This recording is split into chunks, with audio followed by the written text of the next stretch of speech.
especial do IESP. A gente está começando agora uma pós-graduação em jornalismo digital e produção multimídia, que mostra o interesse dos profissionais, principalmente em jornalismo e nas áreas correlatas, de trabalhar de forma diferente com o conteúdo e disponibilizá-lo na web. Não só disponibilizar, como interagir, como cooperar. Todos esses temas vão aparecer aqui numa nova forma de construção desses conteúdos, uma forma muitas vezes colaborativa, uma forma independente, uma forma empreendedora. Então, acho que vai ser uma mesa muito importante. Agradecer os alunos da pós também que puderam participar. O Felipe, que está aqui na mesa, vai ser professor também da pós, assinar é uma boa referência. O Hugo também com essa experiência do novo, né, a experiência do streaming e tudo mais. Então, agradecer e destacar a oportunidade, a importância desse evento. E, sem muita delonga, queria passar logo a palavra para os palestrantes. Cada um vai ter 20 minutos de fala e depois a gente abre ao debate de vocês, ao curtir, ao compartilhar, ao interagir de vocês aí presentes. Bom, então vou passar primeiro para o Hugo, lembrando que, só para a gente fazer aqui, o tema de hoje da palestra é internet e novas formas de financiamento do jornalismo. E a gente normalmente tinha uma visão de mídia tradicional, né, de produção para massa, para quantidade, e agora você vê cada vez mais uma produção específica para novos nichos, né, uma produção em que você produz para uma rede que tem novas possibilidades de interagir com esse conteúdo multimídia, transmídia, cross-mídia. E a gente tem nesse ambiente, um ambiente no qual você pode fazer conteúdos com muito mais liberdade, conteúdos de forma muito mais empreendedora, ou conteúdo com muito mais contato com o público. Você agora, não basta colocar o conteúdo na rede, você tem que interagir, você tem que dialogar, e você tem que entender que você não é o único produtor de conteúdo. Então, esse é um pouco da temática de como a gente vai se sustentar nesse ambiente financeiramente, como que a gente vai poder fazer outro tipo de mercado. E a gente tem aqui 3 grandes experiências, começando pelo Hugo, Ney Hugo, né, se me permite, que compõe hoje a Casa das Redes, em Brasília, e ele é membro atuante do DF Movimento e membro titular do Conselho de Transparência do DF.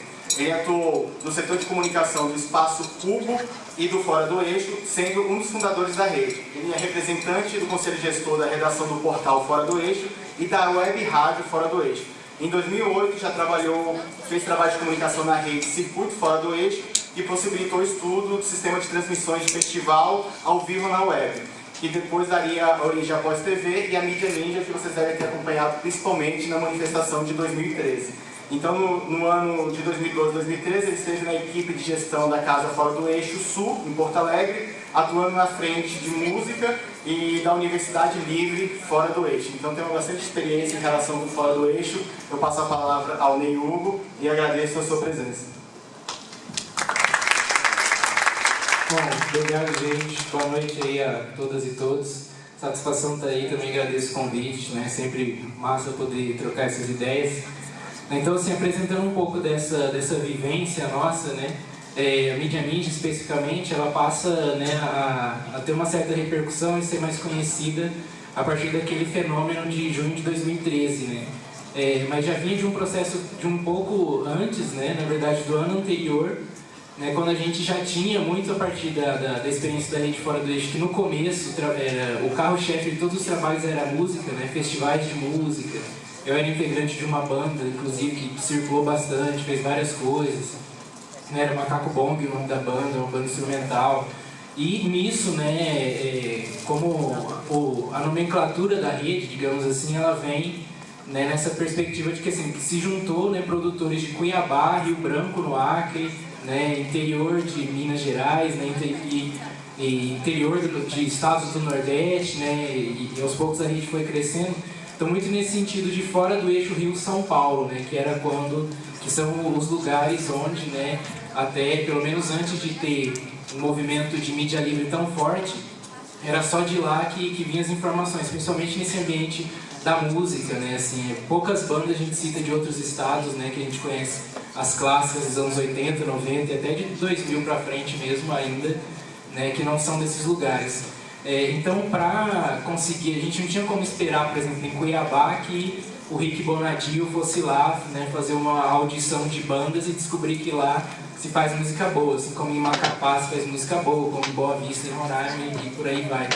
Então, muito da realidade desses lugares é criar alternativas diante disso, né? é uma realidade um pouco do Brasil, da América Latina, né, e aí de dentro do Brasil, nesse recorte, nesses interiores, né, isso também acontece, né, no sentido de desenvolver novas tecnologias, né, para criar alternativas para acessar, né, aquilo que está muito distante, né. E nisso, né, nesse movimento surgiu uma comunicação alternativa, né, que foi falado aqui o exemplo das web rádios. A gente fazia transmissão ao vivo. Então, por exemplo, teve uma vez Helmet em Goiânia que a gente fez a transmissão, realmente a repercussão, que o público começou a ir para o festival para ver, muitas vezes ele ia para ver uma atração que ele já conhecia muito e acabava vendo um monte de coisa que ele não conhecia da cidade dele, de outras cidades, né, e começava a acompanhar aquilo na internet. Isso foi surgindo um movimento que, ao mesmo tempo que ele se trabalhava para aquilo, pela parte do público ele foi muito espontâneo, muito orgânico também, né? E aí, enfim, muitos artistas vieram nessa sequência e foi se transformando nessa realidade. Então, em determinado momento, a nossa rede, quando a gente começou, né, a criar alternativas para tudo isso, a gente foi se entendendo também cada vez mais como um movimento social, né, além de um circuito cultural. Né? A partir de 2011, mais ou menos, a gente começa a concretizar esse entendimento e entender a prática. Né? A gente sempre foi um movimento social, na verdade, a partir da cultura. Né? E a gente começou a entender que ia para além disso, porque, né, com as trocas solidárias é uma outra forma de economia, né? Caixa coletivo, que é como a gente se organiza, por exemplo. A Universidade Livre Fora do Eixo, que ele apresentou aqui também, que é essa questão de troca de conhecimento, né, de ter, por exemplo, um monte de alternativa de comunicação, que a gente dentro da rede tem várias lideranças, né, que vêm tocando esse projeto e que ao mesmo tempo nunca estudaram comunicação na vida.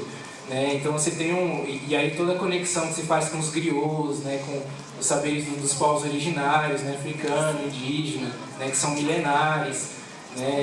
Então tem também uma outra universidade das culturas aí, né, que já é mais do que alternativa, é bem real mesmo, e esses processos estão muito, né, crescendo em rede mesmo. E aí, enfim, a questão da organização política fora do ambiente partidário, não é que a gente negue quem é de partido, mas existe hoje uma realidade de organização política muito forte, de movimento social, que não necessariamente passa pelo partido. Então, dessas articulações a gente foi percebendo isso cada vez como um movimento social e ao mesmo tempo conectando uma rede, né, em todo o Brasil. Então, quando foi no final de 2012, na verdade no final de 2012, a gente fez um evento, né, começou a produzir um evento que o nome dele foi em São Paulo, o nome dele era Preliminares. Ele tinha um slogan que era que 2013 ia ser foda.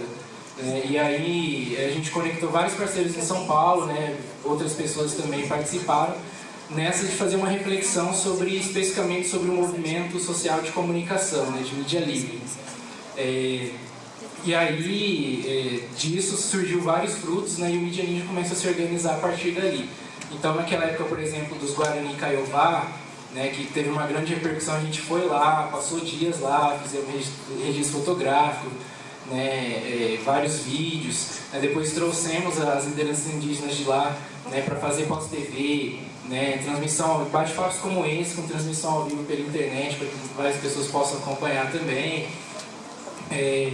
E aí a gente foi, né, cada vez mais crescendo isso e fazendo isso de maneira organizada. Então, quando chega em junho de 2013, que estoura aquele movimento em todo o Brasil, né, que começa pela questão do transporte público, né, e vai ampliando para vários outros temas, né, de necessidades mesmo do sistema que ainda, né, não atende de maneira plena o cidadão, essas manifestações cresceram muito.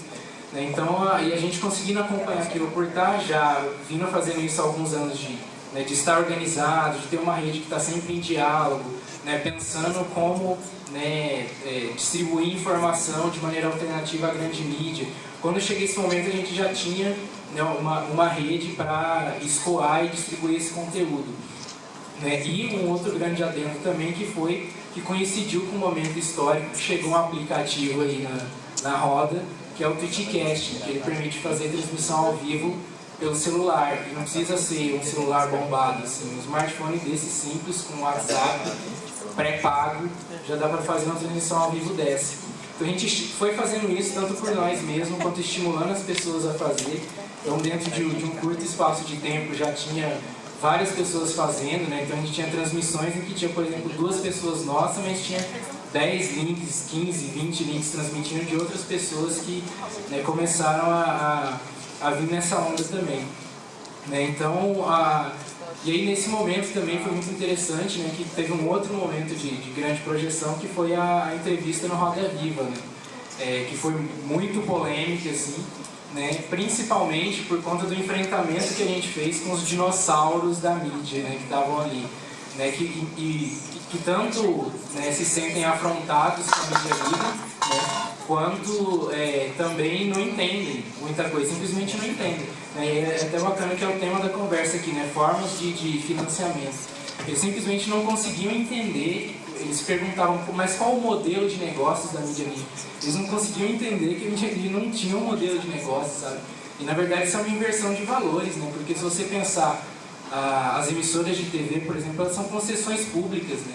Elas são uma concessão pública do Estado para atuar naquela frequência específica do espectro magnético, que é o ar, que é limitada, dividida em ondas. Ela tem uma autorização para usar aquela frequência e tem um monte de dever ali que ela tinha que cumprir e as emissoras simplesmente não cumprem, né? Em muitos casos até violam direitos, inclusive, né, ocupando aquela direito à informação, né, direito à liberdade de expressão, enfim, né, violando isso nessa concessão pública que ela está ocupando ali. Então, assim, foi uma afronta muito grande e, ao mesmo tempo, essa coisa, né, do modelo de negócio que eu estava dizendo que era a inversão de valores, né? Porque o que era para ser, né, a comunicação social, né, que inclusive é o nome como é ensinado, né, para se formar esses profissionais, ela não é plena, ela não acontece. O que a gente tem um mercado, né, que o jornal tem que vender, a emissora vende anúncio, né, o governo anuncia muito nesses veículos todos, e isso também é uma nota, né, uma grana alta. Então, essa inversão de valores, o que era para ser a comunicação social no mercado, né, e a gente veio nesse sentido oposto dessa lógica de mercado, né, a gente veio como um movimento social que criou uma alternativa de comunicação e, né, no decorrer do tempo, avançou de fazer só a sua comunicação institucional para, né, ir para a rua mesmo. E em junho de 2013 esse processo foi literal, assim, de ir para a rua, né? E respondendo um pouco essa questão da sustentabilidade, né, ela vem muito a partir do que a rede já tinha construído, né? Então, assim, não foi um grupo que surgiu lá em junho de 2013. Né, a rede, digamos, ela incubou, né, a mídia ninja, assim como ela incubou, por exemplo, a Rede Brasil de Festivais, que são uma grande rede de festivais de música, o Grito Rock, que é uma rede de festivais que acontece durante o carnaval, a SEDA, que é a Semana do Audiovisual, o ELA, que é o Encontro Latino-Americano de Mulheres, que aconteceu ano passado em Belo Horizonte, esse ano foi na Bolívia, a ideia é que ele circule na América Latina. Né? Mídia Ninja surge desse processo também, então, e agregando muitos colaboradores, né?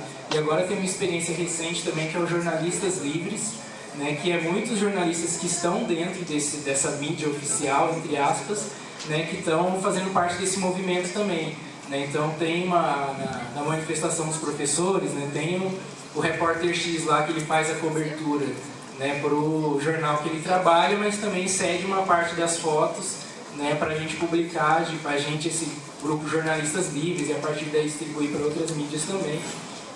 Né? Então a gente veio bem com essa alternativa. E é claro que esse enfrentamento, essa, né, insatisfação que gera, né, nesse ambiente em que é totalmente hegemônico, né, tem aquela questão que apenas 7 famílias controlam toda a comunicação brasileira, né, que é o pessoal lá da RBS no Rio Grande do Sul, que é a Globo do Rio Grande do Sul, os Marinho da Globo, o Civita da Abril, né, os Frias, né, não lembro agora se é da Folha do Estado de São Paulo, mas enfim, 7 famílias que são donas de todos o sistema de comunicação do Brasil. Né? Então, quando vem, né, alternativas que podem, digamos, contar uma história diferente, né, daquela que está sendo posta como a única verdadeira, né, isso gera esse incômodo, né? E claro também, né, pela questão da força do Estado, digamos assim, que é a polícia, né, isso também gerou muita insatisfação, né, que a gente começou a questionar muito,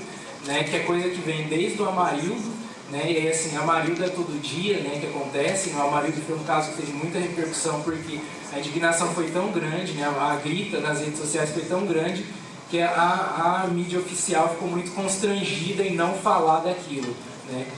Mas acontece todo dia.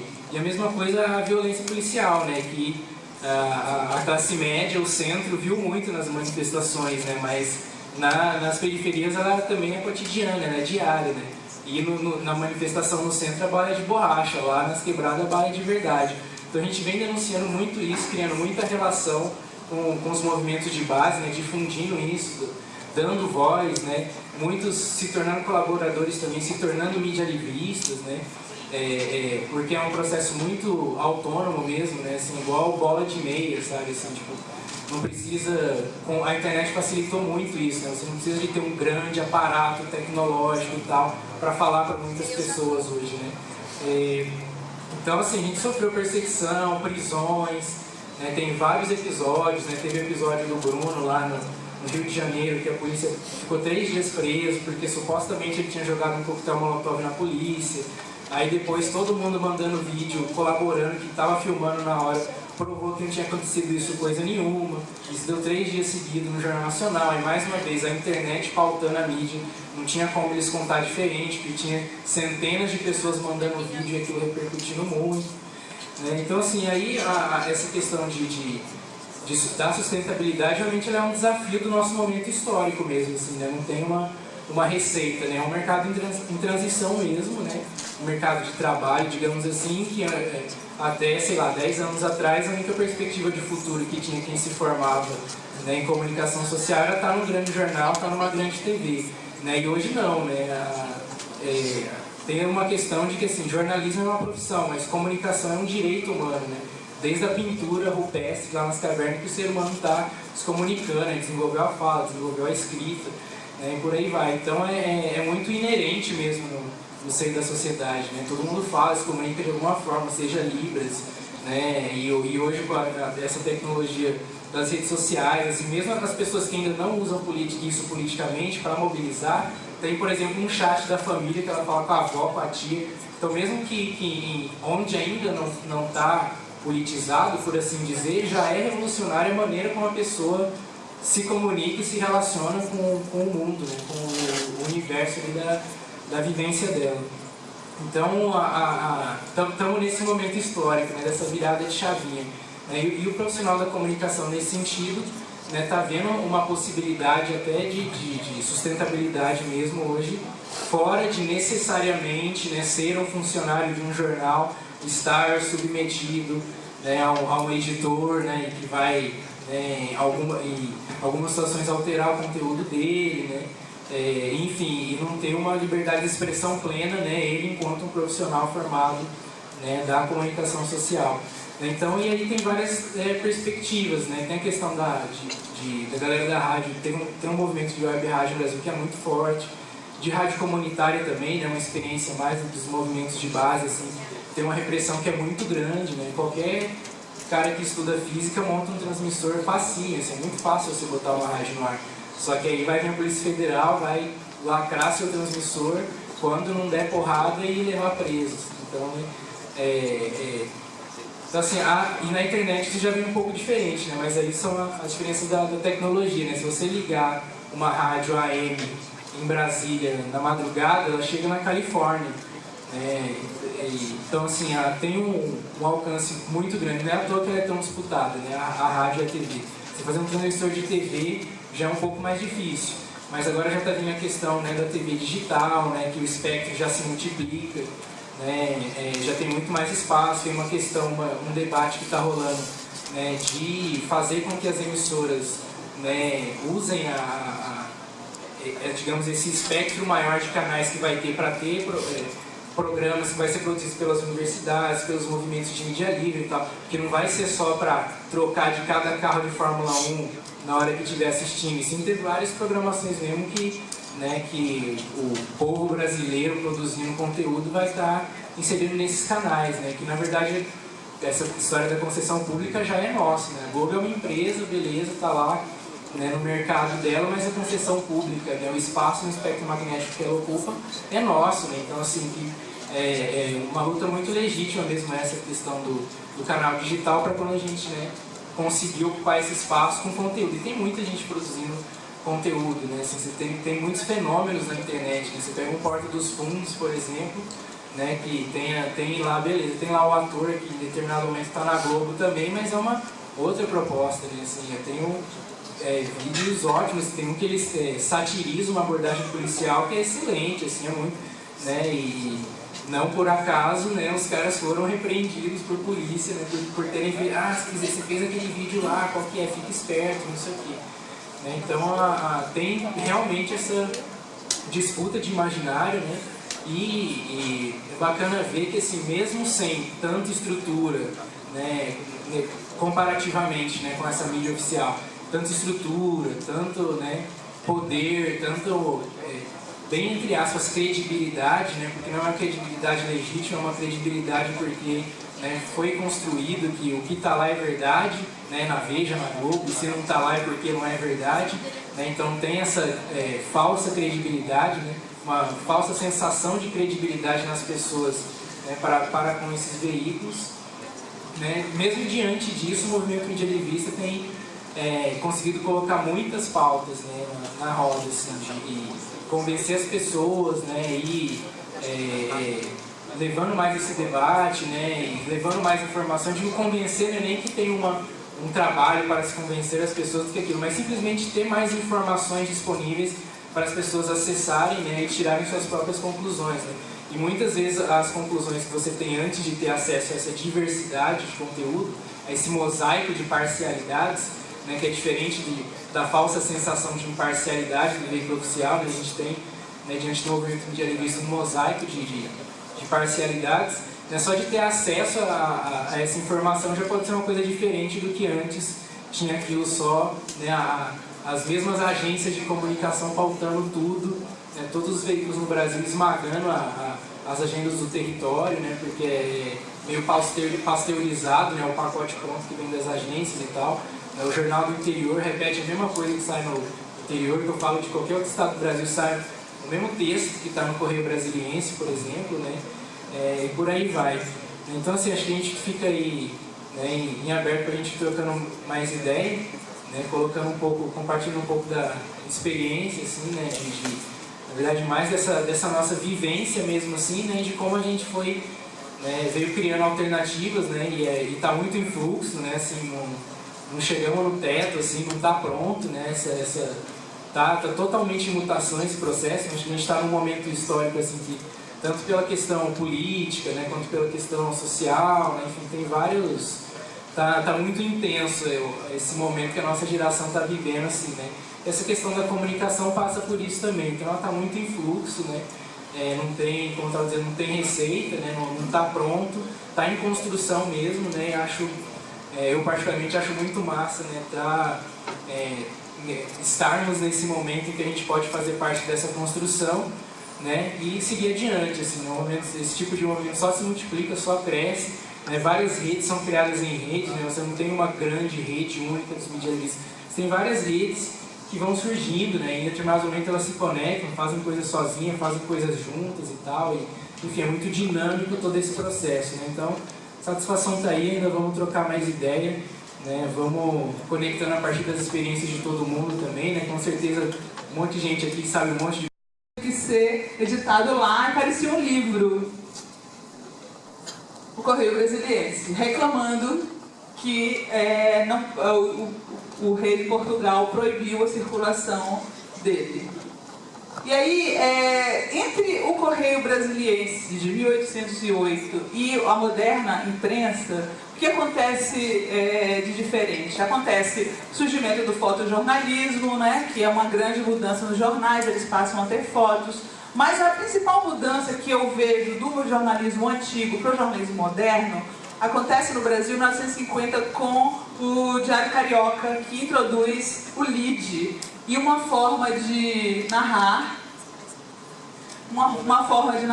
a americana, que é totalmente diferente, antigamente se escrevia de uma forma mais literária e passa-se a utilizar essa maneira mais moderna de narrar com o lead, o sub-lead, que você, estudante de jornalismo, conhece muito bem, né?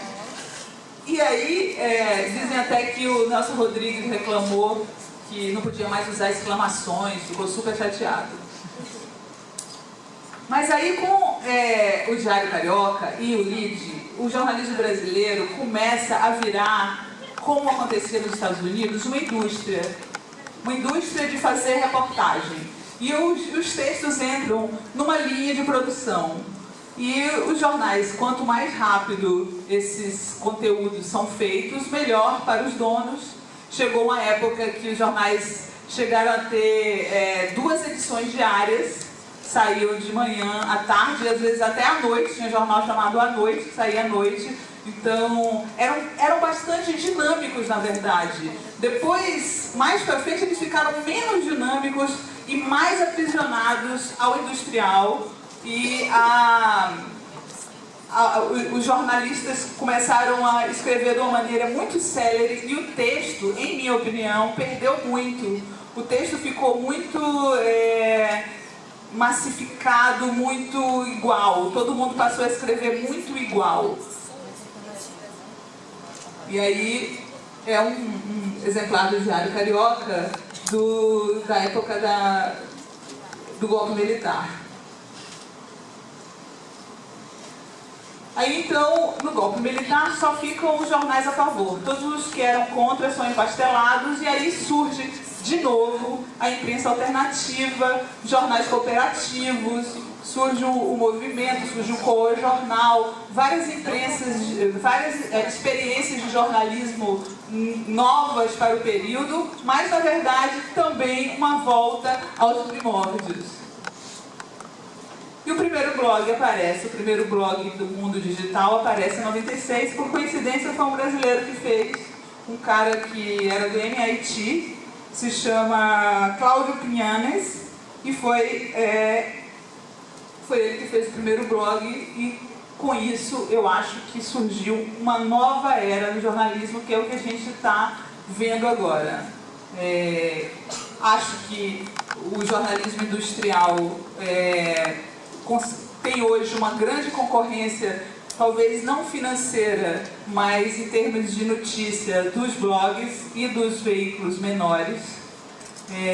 Eu separei para vocês aqui algumas questões que eu acho que o fim do jornalismo, o fim entre aspas, né, do jornalismo industrial vai trazer para o jornalismo, que em primeiro lugar, não assinar o jornal sempre foi, se você não assina, você não lê.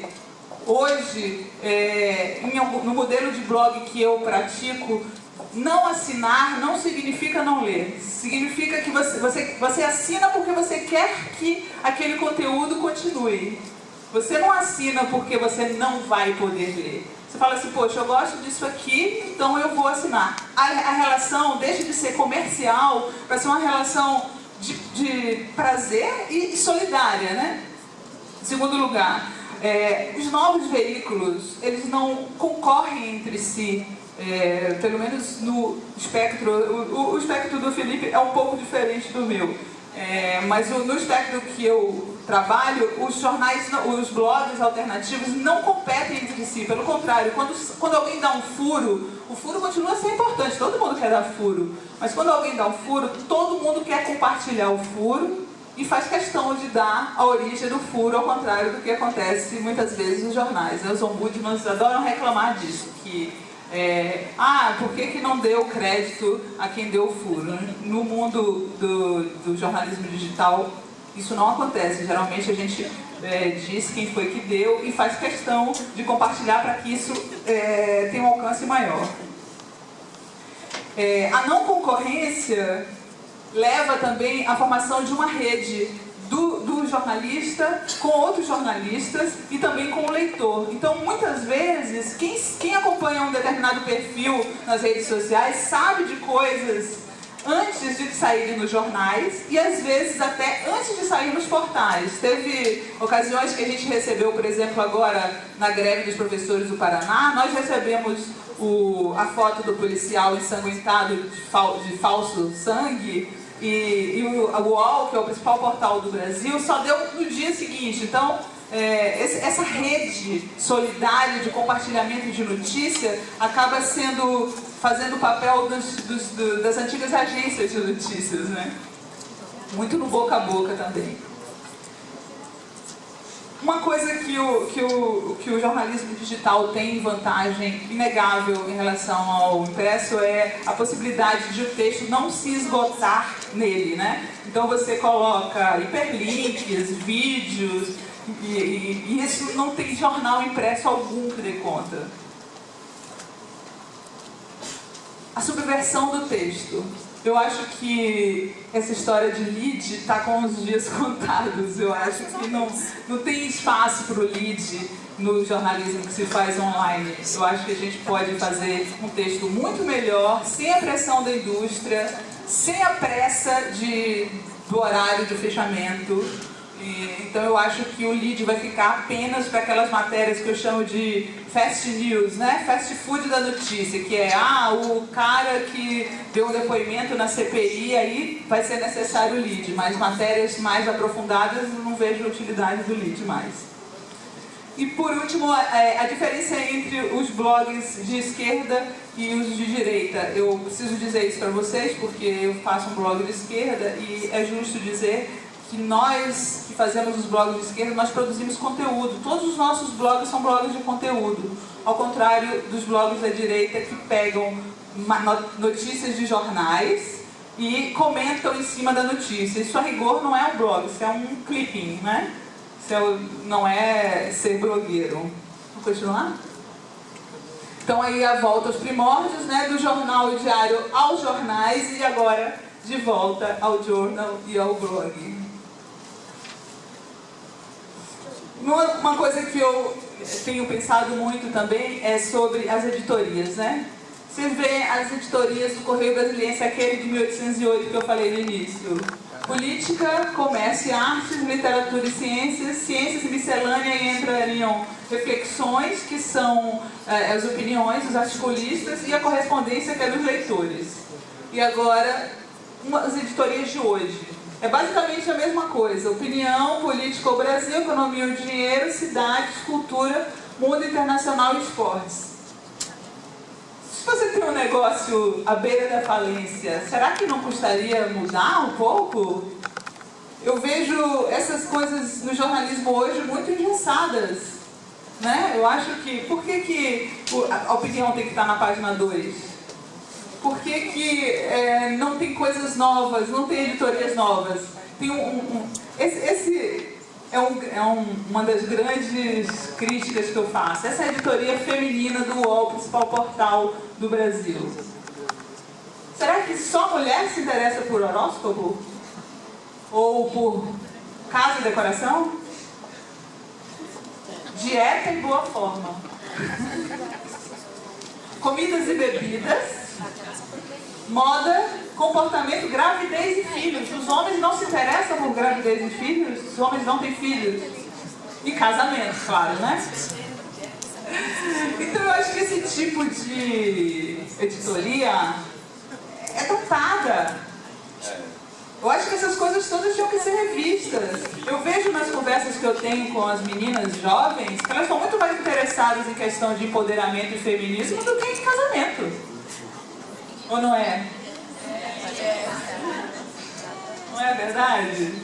Então, eu acho que se os jornais eles estão falindo, é muito por culpa deles e não por culpa de que as pessoas não estão mais acostumadas a ler em papel. Se fosse assim, a indústria livreira estava falindo e não está. As pessoas estão lendo cada vez mais livros, então elas gostam de ler em papel. Talvez elas não estejam motivadas a comprar coisas que elas não querem ler, né? Você vai pagar pelo que você não quer ler?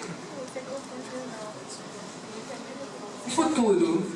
Eu vejo o futuro assim: jornais em papel para o público menor e mais sofisticado. Jornais em papel e portais dominados por infomercials, que seriam notícias patrocinadas, basicamente. acredito que essa segunda hipótese na grande mídia é a que mais vai se concretizar. E em terceiro lugar, blogs e sites alternativos financiados pelos leitores, que é exatamente o que eu falava, a volta ao blog, ao jornal, ao diário. E a minha aposta que são os modelos cooperativos. Essa é uma revista argentina, eu dei ela essa semana no blog, chama-se La Garganta Poderosa.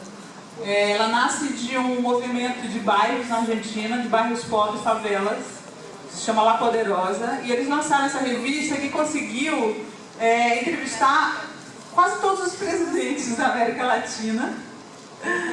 Eles são as próprias pessoas, moradores dos bairros, que fazem as reportagens, e a revista é um sucesso, vende banca, não tem conteúdo online. Ela vende em papel, em banca. Então eu aposto nesse modelo cooperativo, que também é uma aposta que já existiu no passado, né? Co-jornal, uma experiência de 1974, era um jornal cooperativo, e eu acho que vamos ver muita coisa assim por aí. Jornalistas que foram demitidos na Grécia de um jornal grego, fundaram um jornal, e hoje ele é o segundo mais lido da Grécia. Nos Estados Unidos, uma cooperativa de jornalismo em Detroit agora acabou de receber um prêmio de uma fundação para poder ampliar a sua atuação. Essa coisa do local, eu acho que também vai ser uma marca desse novo jornalismo. Um jornalismo mais local, voltado a uma comunidade e não coisas grandes voltadas ao país inteiro. Estou falando aqui sobre mídia impressa, tá? Eu acho que mídia eletrônica já é um pouco diferente. Eletrônica, eu digo TV. Acho que TV é um pouco diferente, eu acho que vão sempre existir grandes canais de notícias, isso aí já é outra história. E é isso.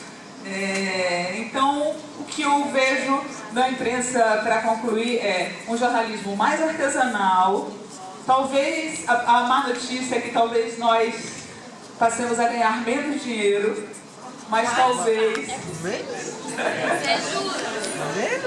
Menos dinheiro, mas talvez nós sejamos mais felizes.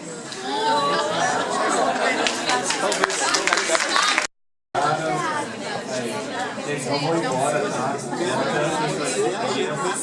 Nós vamos ser mais felizes e vamos poder dividir mais as tarefas também. Mas a gente vai ser obrigado a fechar a jornal sexta-feira, sábado e domingo sempre. Acreditem nisso. A gente vai ter mais tempo para viver. Bom, então a gente vai repassar aqui agora o Felipe, que vai encerrar essa parte inicial da conversa, amarrando um pouco aí nesse universo do novo empreendedorismo, empreendedorismo talvez das startups, que ele vai falar um pouco. O Felipe, ele é formado em jornalismo pelo IESB, aqui em 2005, e trabalhou na agência de notícias Interpress Service, em Brasília e Nova York, entre 2005 e 2006, e na Folha de São Paulo, entre 2006 e 2013. Ele foi responsável pela cobertura do Supremo Tribunal Federal, ganhou o Prêmio de Excelência da Sociedade Interamericana de Imprensa e o Prêmio ESPE de Melhor Contribuição em 2013. É um dos criadores do site de jornalismo jurídico. Opa, já é outro ramo, né? J.info, já tá aí a dica, viu, gente? Jornalismo turístico, e participa da criação do Brio, plataforma de grandes reportagens que será lançada em janeiro de 2015. Bom, então eu vou passar... Como ele disse, eu estou voltando para casa, né? Era na Asa Norte, mas é legal estar de volta aqui, agora falando e não assistindo. Eu vou falar um pouco desse meu movimento, né? Que foi sair da mídia tradicional, impressa, depois de ter trabalhado lá há algum tempo e tentado montar o próprio negócio no mundo jornalístico, né? O que, de certa forma, parece meio maluco, porque a indústria está realmente indo para o buraco, e você falar que vai fazer um novo negócio jornalístico, principalmente para quem não é jornalista, quando você vai apresentar isso, as pessoas perguntam, fazem algumas perguntas, e a gente já começa a aprender a respondê-las, né? Tem que saber responder na ponta da língua. Inicialmente, assim, eu decidi sair da Folha em 2013, depois de perceber que a crise existe, ela é real e ela atinge diretamente a qualidade do produto, né? Então, os jornais nos últimos anos sofreram com redução de boas pessoas que trabalhavam lá, papel, espaço, estão fazendo uma opção, como a Sinara falou, pelo fast food, em vez de fazer um serviço que muitas vezes é relevante e tenta servir para o papel primordial do jornalismo, que é fazer a diferença, tentar, de uma certa forma, expondo a realidade a partir da transparência, a partir de informações reais, mudar o que existe na sociedade, né? Quando eu saí da Folha, e a minha decisão de sair foi muito ligada a essa minha pergunta, falando assim, não, se vai acabar o jornalismo, existe essa pergunta, se vai acabar o jornalismo, e a primeira resposta óbvia é que não vai acabar o jornalismo, né? Porque o jornalismo ele vai sempre existir, a importância de se contar história e de que as histórias circulem livremente numa sociedade, ela é primordial para que a sociedade possa ser chamada de democracia, né? O jornalismo e a livre imprensa é um dos principais termômetros democráticos do mundo e precisa sempre existir. Então o jornalismo não vai acabar, então ele vai mudar, né? Então alguém vai fazer esse movimento de mudança e naquele momento eu me vi na seguinte situação: ou eu continuo aqui e espero alguém inventar alguma coisa nova e depois eu pulo para aquele barco, ou eu saio agora e participo desse movimento de mudança, né? Com muitas perguntas, com muitas dúvidas, mas com pouquíssimas respostas, porque isso não existe.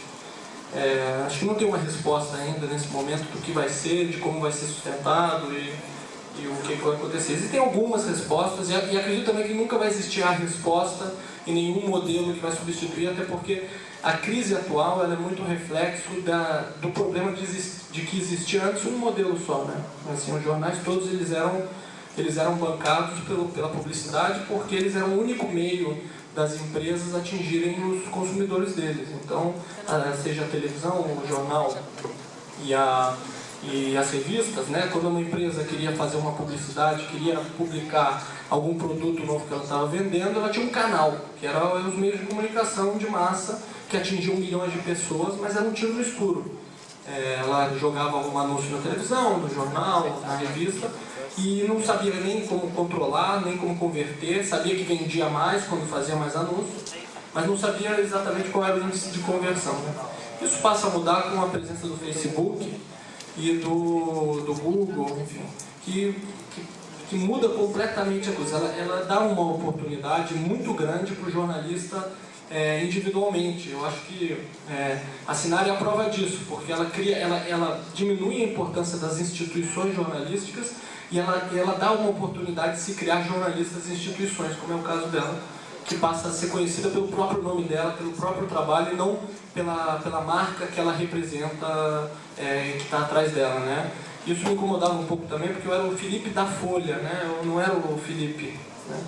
E acho que hoje com o Facebook e com o Google existe essa possibilidade de você chegar e você atingir um público específico, fazendo um trabalho específico e conseguindo monetizar. Mas isso é verdade para a gente e é verdade para as empresas também. Então, começa a ter uma migração da publicidade para o Google e para o Facebook. Porque no Google e no Facebook o cara consegue delimitar a tal ponto o público que ele quer atingir, que fica muito mais barato para um resultado parecido. Então ele vai colocar, sei lá, 1 milhão na Globo, sei lá, na televisão, ele não vai saber quanto daquele 1 milhão converteu em venda, né?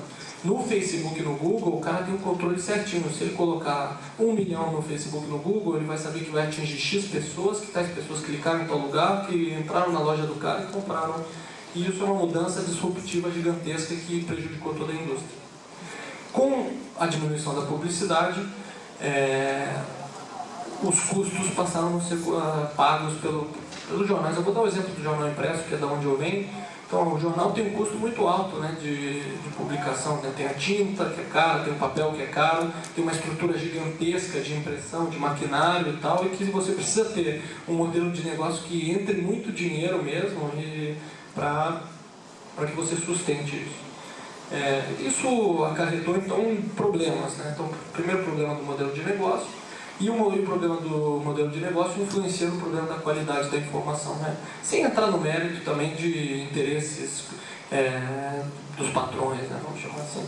Mas, assim, objetivamente falando, mesmo levando em conta, vamos supor que todos fossem bem intencionados, né? Com menos dinheiro você tem que abrir mão de bons profissionais e você tem que abrir mão de espaço e você prejudica o jornalismo no final das contas, né? O problema é que bons jornalistas migraram para essa área e existe a área digital aí que está completamente aberta para essas novas experiências e tal. Você, por outro lado, no meu caso específico, e agora eu entro no meu caso específico, eu encontrei outro problema cobrindo o Supremo pela Folha. Eu cobria uma área extremamente técnica, extremamente chata, assim, do ponto de vista de um cidadão comum que não é advogado, não se interessa pelo tema específico que o tribunal está julgando naquele momento. É uma informação totalmente técnica mesmo, né? E que eu, cobrindo pela Folha, precisava explicá-la para um leitor não técnico. Então eu no final das contas acabava escrevendo para ninguém, assim, porque o advogado me odiava porque eu escrevia tudo errado para ele, né? Eu não entrava no detalhe. E o leitor que não era advogado me odiava também porque eu só escrevia sobre assuntos chatos, né? Então eu vivia essa situação em que eu não falava nem para um nem para outro e eu não podia, porque o jornal precisava que eu escrevesse para um cara que não entende. E o cara que não entende não lia. E o cara que entende me mandava e-mail me xingando o dia inteiro. Esse era um problema que existia não só para mim, mas para todos os setoristas que cobriam o Supremo Tribunal Federal. E, coincidentemente, quem ia para o Supremo, ele ia porque ele queria fugir um pouco da cobertura do Congresso, que é uma cobertura mais polarizada, principalmente nos grandes jornais, mas de uma cobertura muito menos técnica e mais da fofoca, do bastidor político e daquela coisa que a gente não gostava muito. Então a gente queria fazer essa cobertura técnica, então eu queria entender mais dos assuntos e de como eles eram cobertos. E de uma certa forma a gente pegou um período muito interessante, que foi a abertura do Supremo com a TV Justiça, né, a partir do começo dos 2000, o judiciário se abriu para a sociedade, basicamente, e não tinha gente preparada para fazer essa cobertura. Então, e nem gente que queria fazer essa cobertura, porque sempre achou chato, basicamente. A cobertura de Congresso é muito mais dinâmica do que uma cobertura de Supremo Tribunal Federal. Tirando os dias de briga, né, nas sessões mais polêmicas, normalmente a cobertura de uma sessão do Supremo ela é muito, muito chata, muito cansativa, assim, né? Então tem que gostar muito daquilo para fazer. E a gente encontrou um grupo de pessoas que gostou muito daquilo e conversava muito sobre o que fazer para resolver esse problema que a gente tinha de não estar escrevendo para ninguém no final das contas, né? E a gente concluiu que existia um mercado gigantesco, mal informado, que precisa de informação para viver, e a gente apostou tudo no nicho, né? A gente estudou a realidade americana e percebeu que o jornalismo jurídico nos Estados Unidos era um mercado gigantesco. Basicamente, tem uma empresa lá que tem um site para cada tribunal. Assim. E por quê? Porque o advogado, para o advogado, a informação é tudo. E no Brasil, a gente foi estudar e percebeu que o Brasil é o país com o maior número de advogados no mundo. E advogados que não tinham informação.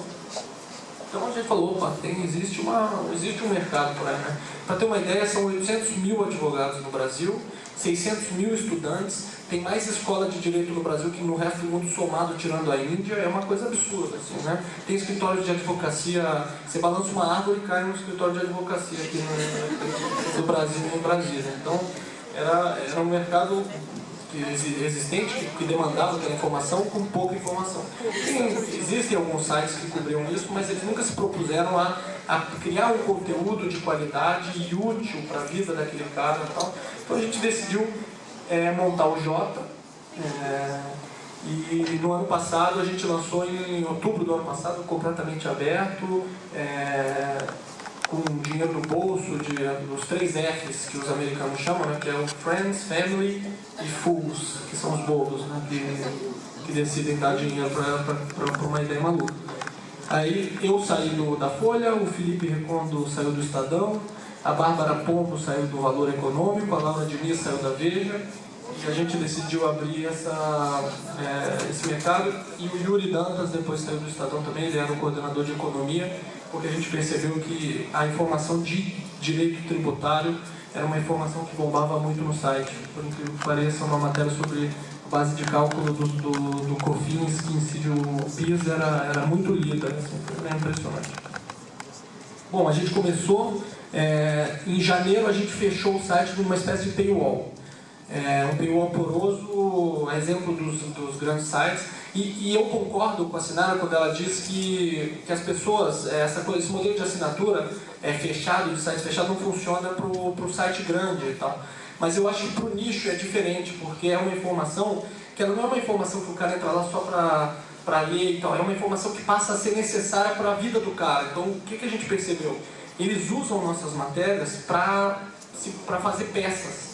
E eles acabam se informando sobre algumas coisas dos julgamentos, de coisas que nunca foram cobertas e que passaram a ajudar eles a tomar decisões no dia a dia. Então a gente tem um sistema que é o seguinte, um site aberto, se você entrar aí você vai conseguir ler qualquer matéria e tal, só que ele tem um limite de 5 reportagens. Então a partir da 5ª reportagem, fecha o site e pede para você assinar. Aí paga-se R$20 por mês ou R$200 por ano, e a gente tem planos coletivos também que permitem que escritórios de advocacia acessem. Além disso, ele vai receber o assinante, então qual que é a diferença disso? O cara fala assim, eu não leio mais de 5 matérias por mês e tal, e eu nem quero que esse cara assine se ele não lê, né? Porque eu quero que o cara que leia assine. Por outro lado, eu quero que um cara que lê eventualmente, um usuário eventual, né, ele possa ler quando ele quiser.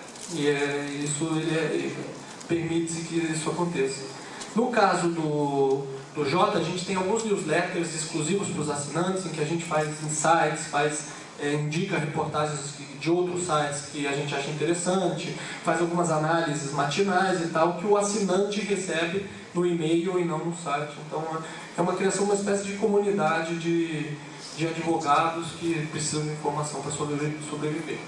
A gente achou que não ia dar certo, a gente começou sem fazer nenhuma propaganda a respeito disso, a gente só fechou o site e pensou que vamos deixar o cara que lê e vamos ver o que vai acontecer. Bom, começou a bombar muito, assim. Então a gente tem uma média hoje de mais de 100 assinantes por mês, sendo que 30% deles assinam um ano, então eles pagam os R$200 diretamente.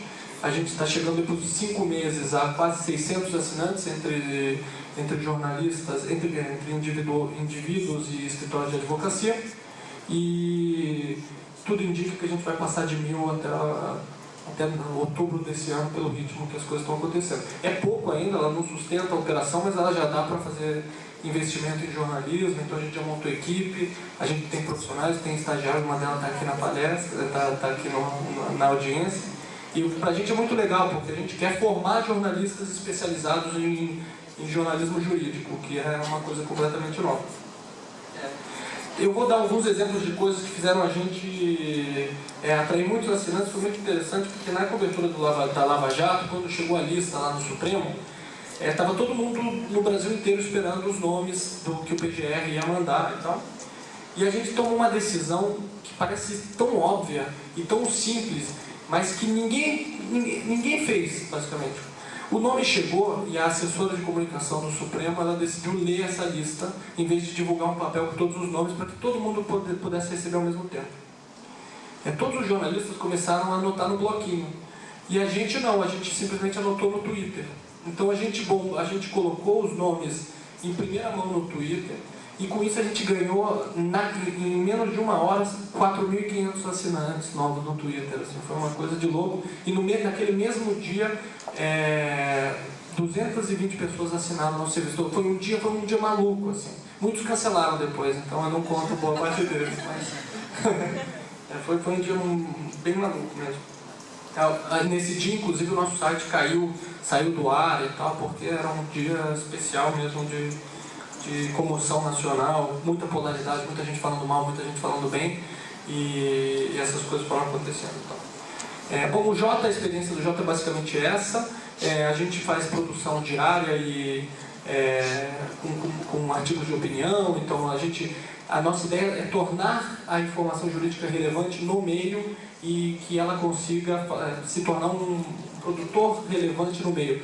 E a gente vem conseguindo isso, tanto é que ministros do Supremo, do STJ, do TST vêm escrevendo artigos para a gente, assim, eles oferecem artigos. A gente tem uma parceria com a Fundação Getúlio Vargas do Rio de Janeiro, em que eles também fazem produção de conteúdo para a gente, mais técnico e tal. Temos umas parcerias também com consultores do Senado, que fazem análises de pautas do Congresso, na parte legal também. Então, por outro lado, eu participo de um outro projeto também, que se chama Bril.media, que está ali do lado, que ela vai abrir, que é uma plataforma de grandes reportagens que está para ser lançado e vai ser lançado na semana que vem. A ideia nossa é que a gente consiga ligar produtores de informação que querem escrever conteúdo independente e profundo e aqueles leitores ou canais de televisão ou qualquer coisa que tenha interesse em divulgar essas histórias. Então são histórias muito grandes, com sempre multimídias, e a ideia é exatamente isso, ou seja, produzir conteúdo de qualidade num ambiente em cuja opção das grandes corporações é tornar o ambiente do fast food, né? Então, criar uma alternativa mesmo de boas histórias e tal. A gente vai lançar na semana que vem com 6 histórias. Uma é sobre uma busca de um filho pelo delator dos pais, uma outra é sobre mortes de crianças no Nordeste devido ao desvio de dinheiro de transporte escolar. Uma outra é sobre os agentes do FBI investigando roubo de crime, escrita por um repórter que ganhou o prêmio Pulitzer em 2011. E uma outra, a gente mandou um cara para o Tibete para ele contar por que a China proibiu o Dalai Lama de reencarnar sem autorização do governo. E tem uma razão bem interessante. E ele voltou e ele vai contar essa história. Tá? Então a gente vai lançar na semana que vem e a ideia é um pouco isso, ou seja, criar uma vitrine, mas que a gente consiga linkar essas histórias com pessoas dispostas a pagar por elas, né? Então, algumas das histórias, uma delas já virou um programa, uma série de reportagens na CBN, que deve ir ao ar em julho, mesmo sem ter lançado, os caras ficaram loucos pela história.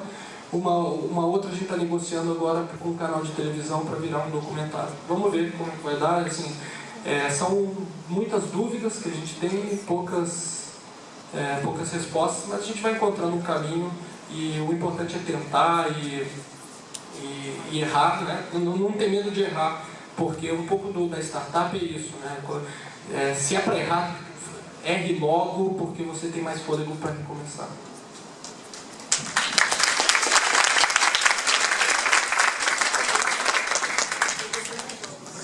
Obrigado, Felipe.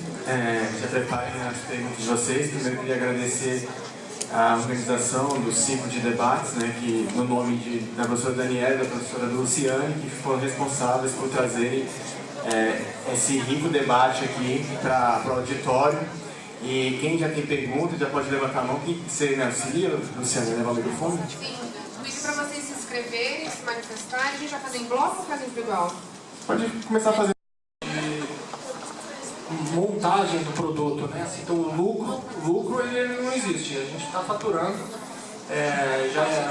já estão monetizando, né? Agora o balanço mesmo de entradas e saídas ele é muito negativo ainda, mas um dia quem sabe ele vira azul, mas é um trabalho que leva tempo, assim, né? Uma startup mesmo, ela leva de 3 a 5 anos para virar azul, né? Assim, quando ela tem um modelo de negócio mais ou menos como o nosso.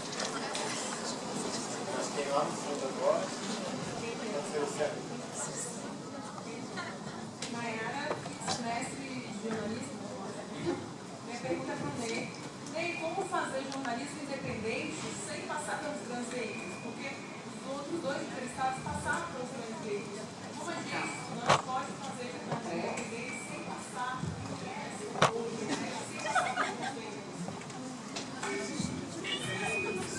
Oi. Então, também acho que naquela linha de que tem o jornalismo, que é uma profissão, né, e a comunicação, né, que é um direito humano, né, que está inerente mesmo, assim. Então, a nossa experiência é muito disso, assim, acho que tentando cavucar na memória aqui para ver se tem alguém que alguma vez passou, né, da equipe aí, que alguma vez passou por um veículo, assim, né, necessariamente. E eu acho que vem muito dessa questão de que a internet possibilita muito, né? Que os companheiros falaram aqui também, né? De você não ser o repórter do veículo tal, né? Você é você, né? E aí eu tinha dado aquele exemplo do WhatsApp também, né? Que mesmo onde não está sendo usado politicamente, aquilo já acontece. Então, os fenômenos acontecem muito assim, tipo, às vezes um buraco na rua, sabe? Assim, que eu saiu na página do Facebook do menino de 14 anos antes de sair no Cidade Alerta, sei lá, por exemplo, assim. Né? Enfim, tem um exemplo disso, assim, tem um pessoal parceiro nosso que é o RUAS, Rede Urbana de Ações Socioculturais. Eles estão trabalhando lá na Ceilândia, tem o Jovem de Expressão, que é um programa e tal. E eles fazem uma ação que é o bonezaço, né, pelo direito de você usar boné sem ser suspeito. Teve aquele episódio, né, se não me engano foi no Rio de Janeiro, né, que a polícia atirou porque o motorista do carro estava de boné e acertou uma menina que morreu dentro do carro. Né? E na Ceilândia, por exemplo, tem a polícia do DF, ela tem o chamado kit PEBA, né? Que é a fisionomia que é distribuída, né, para abordar. O cara que tem boné, tem bermudão, esse aí você pode abordar que a chance dele ser bandido é muito alta, né? O apelidado kit PEBA. É que o moleque olha aquilo, teve um que distribui os panfletos na escola, o moleque olhava aqui e falava, não vou levar isso aqui pra minha mãe não, porque sou eu que tá aqui. Era um retrato dele. Então a galera fez esse evento, bonezaço, que era pra galera ficar curtindo o som na praça, andando de skate, jogando futebol, ouvindo música, e todo mundo de boné, né? Por essa questão de uma manifestação de poder usar boné sem ser suspeito. E não é que no primeiro bonezaço que os caras fizeram, a polícia foi lá e quis interromper o evento, falou que não podia, que tinha que desligar. Eles estavam dentro do horário da lei de silêncio, eles têm um espaço físico deles na praça, a caixa de som estava dentro do espaço deles, a praça é pública, todo mundo estava ocupando o espaço público, né? E foi, negociou, fez a condição de abaixar o som, acabar mais cedo, não sei o quê. Depois teve um evento lá do pessoal da igreja, né, que a polícia não só deixou o evento acontecer, como emprestou a tomada para eles ligarem o som, né? Tipo assim, ok, né, evento da igreja, bacana também, reúne os jovens, na questão da espiritualidade, beleza. Mas por que esse é tratado dessa forma e o bonezaço de outro? Então essa galera que foi ali, né, muita dessa galera começou, a hora que rolou a abordagem policial, a fazer vídeo no celular. E já percebeu que isso é uma arma, né? Eu costumo até falar que é uma arma rosa, porque não é uma arma branca. A arma branca ainda fura, corta. É uma arma rosa, porque não fere ninguém. Mas quando você liga a câmera na frente de uma situação como essa, né, já tem um recuo muito grande. Poderia ser uma situação muito violenta, né, já começa a ser mais contornável. Então aquele guri que de repente está no ensino médio ainda, que nunca nem pensou em ser um profissional da comunicação, ele já está sendo um mídia livrista a partir do momento que ele saca aquela arma rosa e depois ele vai lá e publica nas redes dele, né? E no nosso caso a gente conseguiu organizar esse mosaico de parcialidades, esse grande conteúdo e dando narrativas para isso, né? Temos mais duas inscrições aqui, mas tinha uma antes aqui. Oi, meu nome é Michelle, eu sou do curso de pós, jornalismo digital. Meu nome é Felipe. São duas perguntas, na verdade. A primeira é qual foi a reação dos seus colegas quando você saiu da Folha e falou, vamos ser uma startup! E a segunda pergunta é como foi esse planejamento estratégico para que o Jota tenha uma vida financeira viável daqui, sei lá, 6 meses ou daqui determinado tempo? Oi, deixa eu só emendar mais uma pergunta para cada aqui, já para aproveitar. O primeiro tem até a ver com a história da startup. Muitas startups, elas, principalmente nos aplicativos, elas tendem a surgir e a cair também, né? Assim, então, se vocês já estão preparados para isso, e como é que vocês estão avaliando esse crescimento? Porque tem muitas ideias boas, mas que não se sustentam. E para a Sinara, já talvez aí uma postagem, né? Assim, falando em socialismo e tudo, como fazer um olhar trabalhista para esse novo profissional jornalista digital, né? Se for vai ganhar menos, né? Será que como é que vai estar a situação trabalhista, né, os direitos trabalhistas? E por fim, depois passar aqui para o Ney, você falou que o Fora do Eixo incubou muitos projetos e eventos culturais, mas a pergunta que fica também, será que você está fomentando, o Fora do Eixo está fomentando o jornalismo cultural também para cobrir esses eventos? com qualidade, com aprofundamento, que o próprio Felipe falou da importância de sair do fast food, desse nada também. Vocês estão fomentando esse tipo de jornalismo ou vai ser um jornalismo muito pontual, né? Na área cultural principalmente? Bom, então eu vou passar aqui para o Felipe, depois a gente segue aqui até o Ney. Aí a gente retoma com as perguntas ali do pessoal, tem umas 4, né? Então a gente já faz um bloco depois. Bom, quando eu decidi sair da Folha, o clima já estava tão ruim assim, na redação, as pessoas estavam tão insatisfeitas que muitas delas me parabenizaram assim, pela coragem. Acho que, mas muitas me perguntaram, mas o que você vai fazer? Como assim? Você está louco e tal? Mas eu acho que não teve nenhum grande choque, assim, acho que fez sentido para todo mundo, assim, já tinha uma ideia muito clara na cabeça, né? Sobre colocar o J de pé, e aí já respondendo, de fato 97% das startups que surgem, e mesmo aquelas financiadas, ou seja, que conseguem investidor, elas não conseguem ficar de pé. Porque elas não conseguem um modelo de negócio, não conseguem escalar, não conseguem se tornar relevantes, né? Então, para isso, a gente fez um modelo de negócio muito rigoroso. Teve que deixar de ser jornalista e passar a ser administrador mesmo, fazer planilhas, tentar fazer um escalonamento, tentar fazer planejamento e tal. E a gente viu que precisava de um dinheiro específico para poder viver nesse primeiro ano, e a gente foi em algumas pessoas que a gente conhece, familiares e pessoas com dinheiro próximas da gente, e pediu para que eles fossem investidores anjo, né, e que arriscassem junto com a gente. Então a gente conseguiu um investimento, a gente colocou de pé, eu tirei toda a minha poupança, eu coloquei todo o meu dinheiro que eu tinha para construir o site, né, então, que é muito caro, então quando você não sabe desenvolver, o que é uma pena, que eu não sei desenvolver, mas eu gostaria muito, porque você pouparia muito dinheiro. E agora a gente... Só que o dinheiro não acaba, né? Se você não... esse é o grande lance, eu acho, que da necessidade de se criar um modelo sustentável. Porque você pode ganhar uma bolsa de 1 milhão para você fazer um projeto de 1 ano. Mas ele vai ter a duração do momento em que aquele 1 milhão acabar. E aí você tem que ir atrás de mais 1 milhão, ou mais 500 mil, ou mais 5 mil. E aí de repente acaba e você não tem mais dinheiro e você percebe que você gasta muito e entra muito pouco e tal. Então por isso que a gente... praticamente não gasta dinheiro com nada que não é ultra necessário. A nossa redação fica num espaço de não montou mais a redação própria, a gente trabalha num espaço chamado 4 Legal, que é um espaço de compartilhamento onde tem várias empresas e tal. Muitas delas numa situação parecida com a nossa, ou seja, ela tá validando o modelo, ela está crescendo agora, ela está começando a bombar, e ela pode ser que não dê certo. Então, assim, a gente tem a plena consciência de que daqui a 6 meses, 1 ano, se a gente não chegar a um modelo sustentável, ou a gente vai ter que ir atrás de investimento, né, de investimento externo para que continue pagando a gente até a gente conseguir um modelo financeiro, ou então a gente vai ter que fechar as portas, mas a gente está persistindo e está vendo que está dando certo, ou seja, cada mês é melhor do que o mês anterior, e a cada mês é melhor do que o planejamento que a gente fez também. Então, a gente tem uma planilha, que agora está sendo reformulada, mas que a gente tem o que é previsto e o que é realizado, previsto e realizado. E nesses 5 meses, todo o realizado foi melhor do que o previsto. Então, assim, a gente está num caminho que deixa a gente muito animado mesmo.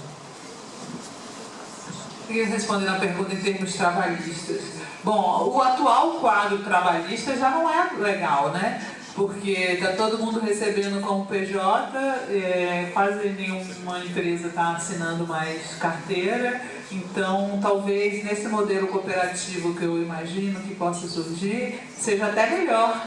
As pessoas possam assinar as carteiras e, por exemplo, nessa revista La Garganta que eu citei, todo mundo ganha igual. Eu sonho muito com um projeto desses horizontal, onde não tenha, como a gente viu, né, nos nossos empregos nos grandes jornais, que tinham pessoas que ganhavam fortunas dos executivos, sabe? Eu trabalhei no Estadão, tinha tantos executivos que eu não sabia nem quem eram todos. E todos eles ganhavam um monte. E quem trabalhava e ralava éramos nós e ganhávamos muito menos. Então, talvez nesse modelo que eu sonho e prevejo, nossa situação trabalhista seja até melhor do que atualmente.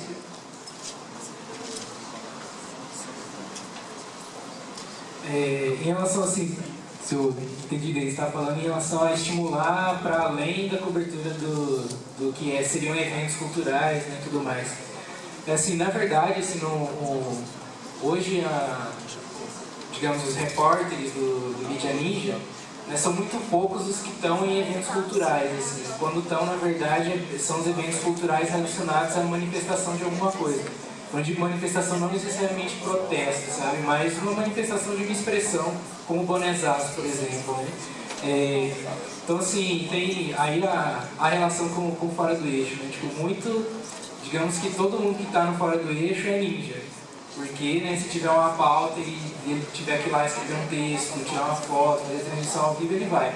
Mas não necessariamente todo ninja vai ser fora do eixo, porque às vezes o negócio do cara é medialivrismo e só, e ele não quer saber, né, de música, não quer saber de construção de movimento social de base, não quer saber de mobilização política, né, então é meio que isso. E aí, assim, alguns desses resultados, né, assim, o Mídia Ninja tem circulado muito, assim, então, tipo, as fotografias, né, além da transmissão ao vivo é um negócio mais inédito, né, mas as fotografias, assim, também tem circulado bastante, né, em hall de exposição, né, e lá em São Paulo a galera conseguiu articular a exposição do museu, né, e exposições que circulam em outros países também, né, dessa cobertura de manifestações, cobertura de outras coisas, fotos de comunidade indígena, por exemplo, né, com um nível bacana, assim, né, acho que nesse recorte da fotografia, né, uma coisa também que acabou atraindo muita atenção é que muitas vezes a cobertura fotográfica demora um tempo para o fotógrafo entregar, porque ele vai selecionar as fotos, ele vai tratar.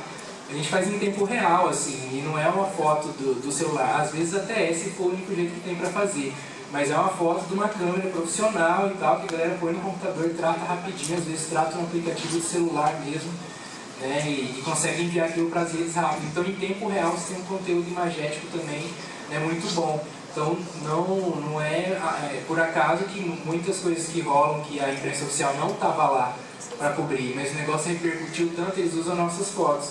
Em alguns casos dão os créditos, em outros casos não. Mas assim, já tem essa galera conseguindo se inserir cada vez mais, né, e produzindo um conteúdo de qualidade. Né? Então, um repórter desse, por exemplo, hoje,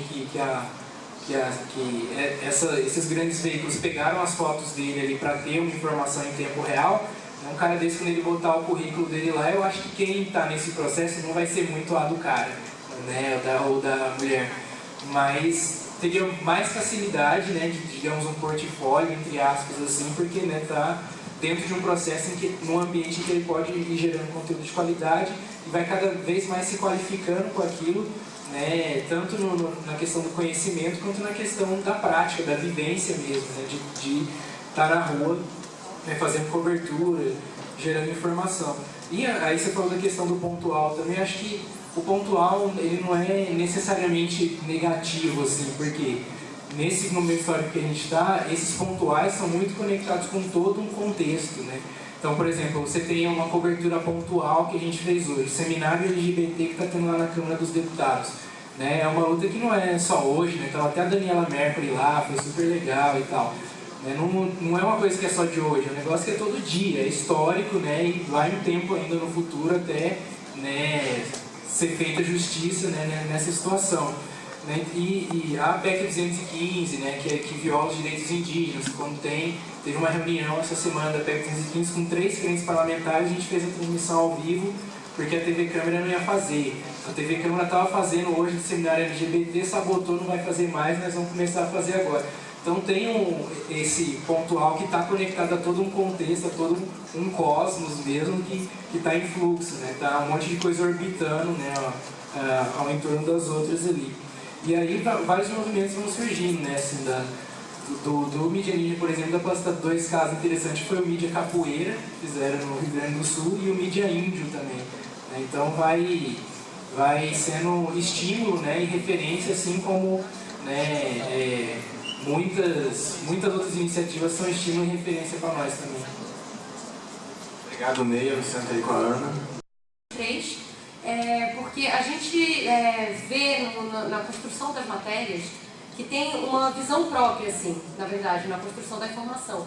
E isso é uma coisa que normalmente que vai um pouco contra, digamos, a construção da informação na mídia tradicional e hegemônica. Eu queria perguntar para vocês como é que vocês acham que esses blogs, esses sites que têm grandíssima repercussão, que são compartilhados, como é que essa construção com a visão mais própria afeta a mídia tradicional e hegemônica e também como é que afeta na construção da opinião dos leitores de vocês? Obrigada. Boa noite, meu nome é Flávia, eu sou aluna do 7º período também de jornalismo, no período da manhã. Eu me dirijo à mesa e é com relação a um comentário que eu gostaria que vocês fizessem sobre o uso do sistema de crowdfunding no financiamento de reportagens, a exemplo do que a agência pública faz. Obrigada. A Rafaela, e ela também levantou a mão. Embora. Fica aqui, vai. Tá bom, então. Quem mais? A Rafaela levantou a mão. E ele aqui, aí depois a gente volta para as perguntas, para a resposta. A gente encerra o primeiro bloco aqui. Pode ser, aí depois a gente vai para cá, então. Tá ótimo. A gente, cada um tem 3 minutinhos para responder, a gente volta de novo. Meu nome é Rafaela, sou do 3º semestre e minha pergunta é para a Sinara. Sinara, quem não acompanha o seu trabalho e até quem acompanha sabe o quanto você é perseguida por ser de esquerda. E eu queria saber como que você reage às oposições e eu queria também saber... E você acredita que jornalismo, por ter todo aquele discurso inspirador do quarto poder, você acha que nós, jornalistas, tínhamos que deixar todas as questões ideológicas, direita ou de esquerda, e se unir, fazer um jornalismo único? Então, posso começar aqui com a Sinara, depois a gente vai com o Felipe e depois a gente vai para dentro do Felipe. A primeira pergunta é como afeta a mídia tradicional. Eu acho que, de certa maneira, a gente tem pautado algumas coisas. Às vezes eu vejo matérias que eu faço e coincidentemente saem em outros lugares, mas é algo que eu já vivia na Carta Capital. Algumas matérias que saíam na Carta, eu fiz, por exemplo, algumas matérias sobre assédio moral e em seguida eu vi a mesma matéria no Globo. Esse tipo de coisa, na verdade, é bastante frequente, né? Até mesmo entre os grandes jornais, um pega a pauta do outro e tal.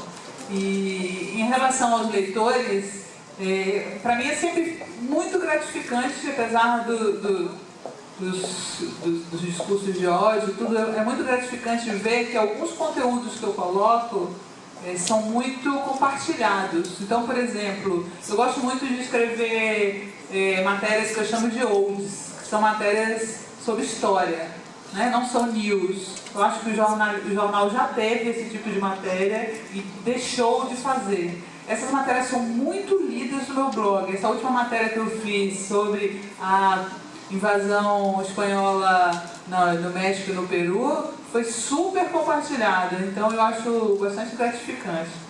A segunda pergunta foi sobre crowdfunding. Eu sou super a favor, quero fazer alguns no meu blog futuramente. Por enquanto eu quero ter um número confortável de assinantes para sobreviver, né? Falo nem em lucro, como falou aquele, nem em lucro, não estou pensando em lucro, estou pensando apenas em sobreviver, e aí a partir daí eu quero fazer alguns projetos maiores de crowdfunding. Você me perguntou sobre os perseguidores, os haters. Eu acho que é natural, pela maneira que eu escrevo. Acho que não faria sentido se eles não existissem, porque, aliás, eu fico até um pouco chateada quando eles não aparecem, porque é sinal de que eu não estou perturbando uma parcela da população que eu desejo perturbar e, por outro lado, acender em outra um desejo de questionamento, né? Ultimamente eu tenho tido a estratégia de não me envolver muito nos comentários, estava me fazendo mal, assim, fisicamente, ler tantos comentários odiosos, principalmente no Facebook. Eu tenho hoje 120 mil seguidores na minha página no Facebook, então perdi o controle, assim, não dá para eu ficar lendo tudo, então eu dou tipo uma lida por cima, se tiver alguém muito radical eu vou lá e tiro da página, mas eu tenho evitado ler tudo justamente para me poupar emocionalmente, né? Antes eu ficava respondendo, é muito desgaste. E aí, por último, o jornalismo único, acho difícil, acho que é o contrário, acho que vai ser cada vez mais estratificado, cada um no seu nicho, como falou o Felipe, e é isso. Sobre a primeira pergunta, a respeito dessa visão própria, né? No meu caso específico, a gente não tem uma visão, digamos, ideológica própria, a gente não se posiciona ideologicamente, a gente se posiciona tecnicamente, é um pouco diferente, né? E eu acho que isso afeta a mídia tradicional da seguinte maneira: o engajamento de alguém que se posiciona, seja tecnicamente, seja ideologicamente, é muito maior do que quando você tenta não se posicionar. Então, quando você fala para alguém e aquilo que você fala faz sentido para aquela pessoa, você tem uma relação muito mais íntima e muito mais próxima com aquele seu leitor. Ele não é só um consumidor, ele na verdade é uma pessoa que faz parte e só existe, você só existe por causa dele, né? E você gera também isso que as pessoas que não gostam de você também, mas que é importante, né? Porque você começa a fazer parte de um debate relevante e passa a ser um ator relevante dentro desse debate, né? E é interessante um pouco o que ela falou, que a Sinara falou, que o debate começa a acontecer na blogosfera, nos blogs, nesse pessoal que está fazendo, e ele chega muito atrasado nas mídias tradicionais, né? Então, algumas coisas que a Folha está publicando hoje provavelmente estão sendo discutidas por blogs há meses, assim. De repente, a Folha, o Globo, o Estadão fazer uma matéria, o tempo é muito maior, muito menor, né? Assim, o grande jornal ele é como se fosse um navio. Para ele dar uma guinada, ele demora, ele tem que fazer vários movimentos e tal. Enquanto você, com um blog ou com um site mais enxuto, você é uma lancha, né? Você pode fazer, né? A sua velocidade é muito maior, né? Em relação ao crowdfunding e agência pública, eu também acho que é um caminho muito interessante.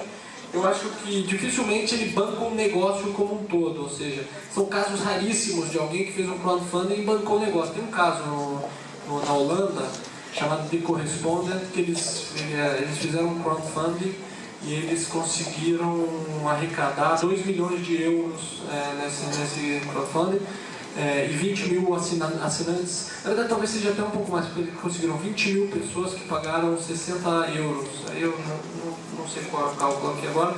E 60% dessas pessoas, depois de um ano, foram lá e pagaram os mesmos 60 euros. Então, e a ideia deles era exatamente fazer um site aprofundado, que não seja pautado pelo hard news, né, como se chama, mas uma coisa mais interessante, assim. É um case de sucesso. Então, a Pública é um case também, porque ela fez 2 anos, eu conheço a Natália, que é a diretora lá, e ela conseguiu todas as vezes ser bem sucedida nisso. Então é fazendo uma boa mídia, mas para projetos específicos eu acho que funciona muito bem. Ou seja, você vai fazer uma reportagem, ou você vai fazer uma coisa específica e você lança aquilo, e ele precisa fazer sentido porque ele precisa dar um valor para quem paga, né? Ele não pode ser simplesmente, você tem que entregar alguma coisa em troca. No caso da reportagem ou alguma outra coisa. Sobre como esse medialivrismo, né, afeta a grande mídia, acho que tem várias situações, assim. Uma que é, né, a que fica claro para todo mundo quando ela não foi numa cobertura, né, que ela usa esse conteúdo da grande mídia, né. Tem essa questão de dar credibilidade, né, que vai sendo diminuída. Muito porque é aquilo que a gente estava falando, é modelo de negócios, né, passa por interesses ali, então muitas pautas, agendas e tal são colocadas de acordo com aqueles interesses, né, para manter aquele status quo. E quando tem, em alguns temas especificamente, é claro que a difusão desses veículos ainda é muito maior do que da internet.